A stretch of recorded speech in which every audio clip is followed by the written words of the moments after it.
জীবনে কখনো হতাশ হবেন না। জীবনে যাই হয়ে যাক না কেন কখনো হতাশ হবেন না। মনে রাখবেন আল্লাহ আপনার রব, আল্লাহ আপনার সাথে আছেন ইনশাআল্লাহ।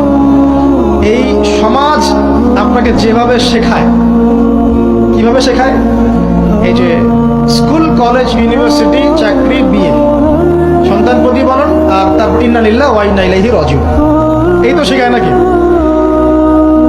সবসময় মনে রাখবেন যে আল্লাহ রাব্বুল আলামিনের পরিকল্পনাই আপনার উপরে সবচেয়ে বেশি অগ্রাধিকার যোগ্য, সমাজের পরিকল্পনা নয়। পরিবার আপনাকে চাপ দিচ্ছে, চাকরি পাস না, পড়াশোনা করিস না, হ্যাঁ পড়াশোনায় কেন তুই 80 নম্বর পাইলি না, কেন চান্স পেলি না, কবে চাকরি পাবি, কবে আমাদেরকে দেখবি, খাওয়াবি, পড়াবি, এই যে চাপগুলো চারপাশ থেকে আসে কিনা, এতে করে অনেক যুবক দেখা যায় মাদকাসক্ত হয়, অনেকে দেখা যায় আত্মহত্যা করছে, ইদানিং করছে কিনা ভাই?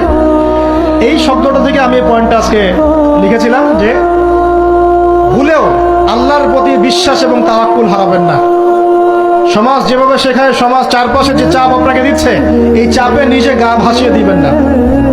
আপনি আল্লাহর কাছে দোয়া করবেন, আল্লাহর কাছে পথ চেয়ে নেবেন এবং আল্লাহর প্রতি তাওয়াক্কুল ভরসা করবেন, কখনো আত্মহত্যার পথ বেছে নেবেন।